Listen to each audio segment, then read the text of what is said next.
Presiden Joko Widodo buka suara terkait kewajiban pemotongan gaji pekerja di Indonesia termasuk karyawan swasta sebesar 3% untuk simpanan tabungan perumahan rakyat atau Tapera di 2027. Kebijakan yang menuai pro dan kontra ini tertuang dalam PP nomor 21 tahun 2024 tentang perubahan atas PP nomor 25 tahun 2020 tentang penyelenggaraan Tapera. Sudah diteken Jokowi pada 20 Mei 2024. Jokowi mengatakan pemerintah telah melakukan perhitungan yang cukup matang sebelum menetapkan kebijakan tersebut. Menurutnya masyarakat bisa menilai sendiri berat atau tidaknya perhitungan itu. Tapera menambah lagi beban hidup karyawan, terutama kelas menengah bawah. Untuk membahasnya kami terhubung dengan Sekjen Aliansi Buruh Indonesia Bung Imam Ghazali. Kita sapa terlebih dahulu. Assalamualaikum warahmatullahi wabarakatuh Bung Imam. Waalaikumsalam warahmatullahi wabarakatuh, Mas Anggi. Kabar baik Bung Imam? Alhamdulillah sehat semuanya. Alhamdulillah. Mudah-mudahan Apakah negeri artinya ini juga. Alhamdulillah juga menerima Tapera Bung? Ini. Ya, baik Bu. Iya, Dan iya. kita terkait tadi lagi-lagi potongan yang akan direalisasi pada 2027 yang tertuang dalam peraturan pemerintah nomor 21 tahun 2024 di mana perubahan atas PP nomor 25 tahun 2020 tentang Tapera. Menurut Anda bagaimana konsep kebijakan tersebut dan seperti apa mekanismenya, Bu? Ya, eh, peraturan pemerintah atau PP nomor 21 tahun 2024 ini, di mana adalah peraturan tadi sampaikan memang perubahan atas PP nomor 25 ya tahun 2020 tentang penyelenggaraan tabungan perumahan rakyat. Ini kan kalau di definisinya TPR sendiri tabungan perumahan rakyat itu kan penyimpanan yang dilakukan oleh para peserta secara periodik ya dalam jangka waktu tertentu yang hanya dimanfaatkan untuk pembiayaan perumahan dan atau dikembalikan berikut hasil pengembangannya ya setelah kepesertaan berakhir. Artinya sebenarnya tapera ini adalah konsep untuk menghimpun dana dari masyarakat, khususnya adalah kalangan pekerja ya, yang dalam hal ini nanti lembaga yang menangani adalah Bapera dan bank atau lembaga pembiayaan ada. Nah, konsepnya adalah bagaimana eh, peserta itu nanti bisa melakukan pembiayaan perumahan, baik itu beli, bangun, ataupun renov, Mas Agi. Jadi ada tiga kriteria itu, bisa membeli baru, atau membangun, atau merenov bangunan. Nanti peraturannya berbeda-beda, ya. Nah, eh, jika kemudian itu tidak digunakan, artinya nanti diakhiri, maka akan dikembalikan jika tidak dipakai. Jadi sebenarnya konsep dan mekanisme ini adalah sebuah proses untuk mengumpulkan dana dari masyarakat, khususnya para pekerja atau buruh begitu, Mas Anggi. Baik, Bung Imam, apakah program tadi namanya tabungan perumahan rakyat bakal membebani kalangan pengusaha maupun karyawan atau sebaliknya gitu? Karena ini konsepnya tabungan atau cuma modus gelap tabungan gitu, Bung? Ini juga begitu ya. Jadi sekarang itu banyak orang itu menggunakan kata-kata yang manis, padahal sebenarnya tidak semanis apa yang dimaksudkan. Jadi eh, gini, Mas Anggi, eh, namanya tabungan itu kan berarti sebenarnya adalah sisa pendapatan dari belanja kebutuhan gitu. Jadi kalau bagi seorang buruh ya dia akan hanya bisa menabung jika sisa dari jika pendapatan yang diterima itu sisa ya. Artinya sisa setelah dia memenuhi semua kebutuhannya. Nah, pertanyaannya sederhana, Mas Anggi. Apakah mungkin para buruh itu punya sisa pendapatan ya, terutama dalam keadaan sekarang ini jika ya kita tahu ekonomi kita sedang sulit ya, kenaikan upah per tahunnya tidak seberapa, kemudian masih bicara tentang UMK gitu juga didesain hanya untuk memenuhi pekerja lajang ya. Padahal rumah itu kan bukan untuk pekerja lajang sebenarnya, untuk mereka yang sudah berkeluarga. Sementara kalau kita lihat sejak kenaikan BBM dan sebagainya itu kan otomatis ya harga-harga itu kan naik, Mas Andi, ya, akibat inflasi. Ya. Nah, pertanyaan begitu. Jadi bagaimana mungkin bisa menabung ya uang untuk kebutuhan sehari-hari saja sulit ya. Justru kalau faktanya para buruh itu malah tidak nabung, Mas Andi, malah ngutang. Ya.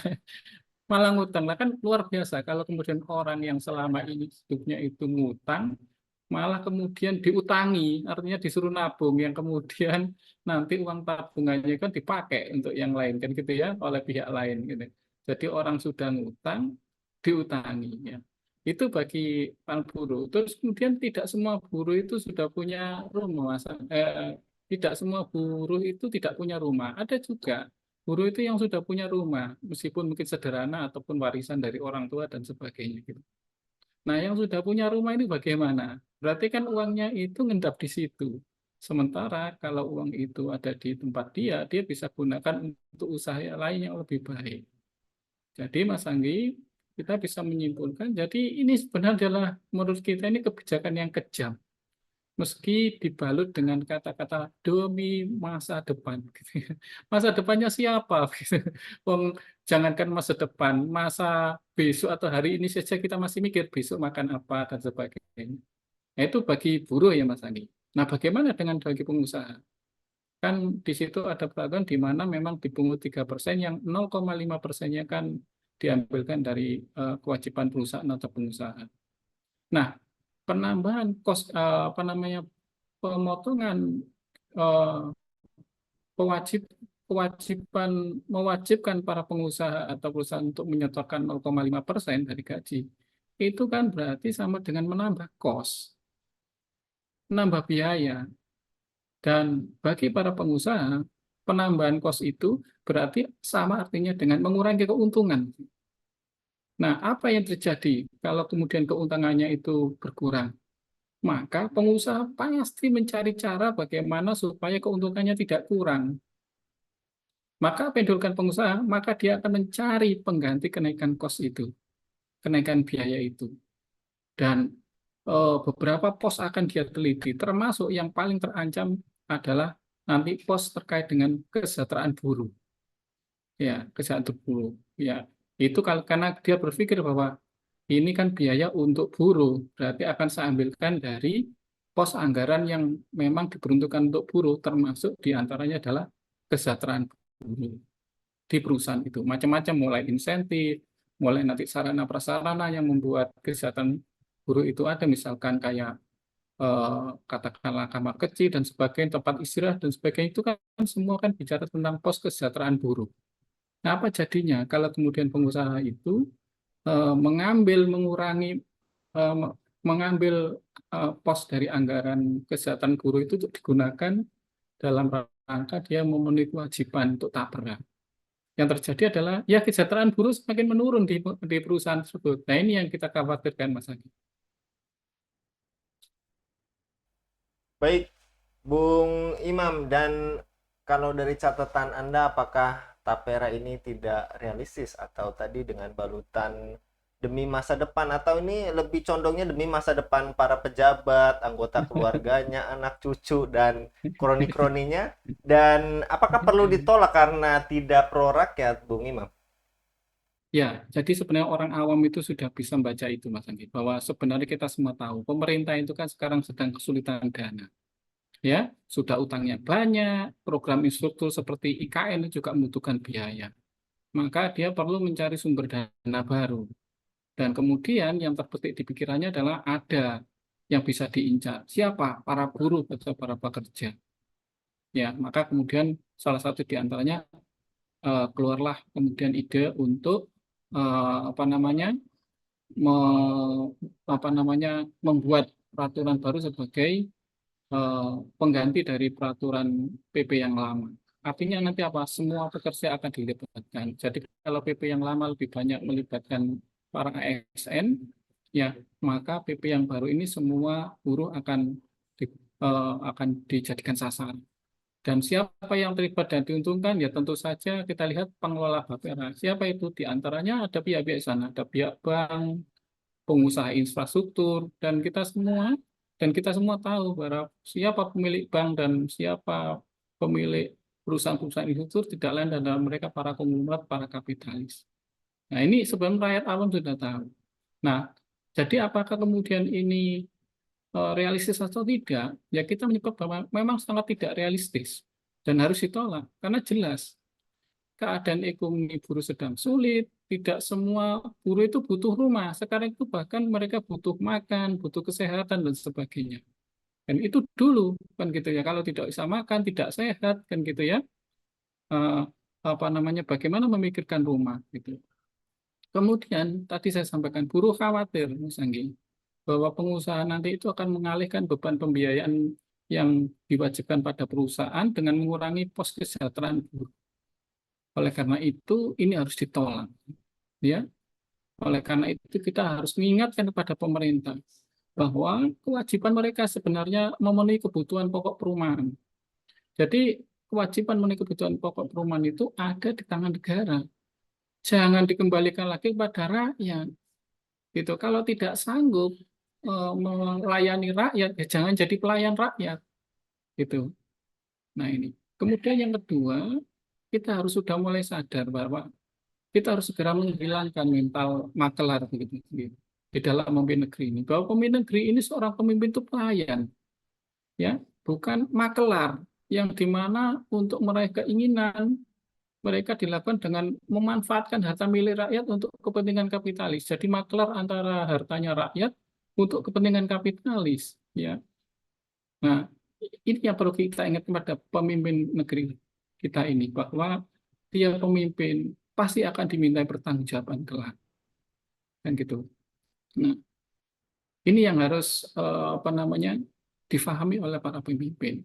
Oleh karena itu terakhir Mas Adi ya, kita mengingatkan kepada seluruh rakyat ya bahwa sesungguhnya eh, ini semua terjadi ide tapera dan mungkin nanti kalau dilaksanakan dan sebagainya nanti belum kena BPJS dan sebagainya. Ini semua terjadi karena mental dan sistem kita ini sebenarnya harus disadari sudah kapitalis sekuler. Siapapun pemimpinnya nanti caranya juga pasti sama. Kenapa? Karena mental dan sistem kita sudah kapital sekuler, di mana mementingkan para orang kaya, para pengusaha, kelompok tertentu, dan meninggalkan aturan Tuhan. Ya, maka siapapun yang meninggalkan aturan Tuhan, tidak ada hidupnya itu sejahtera.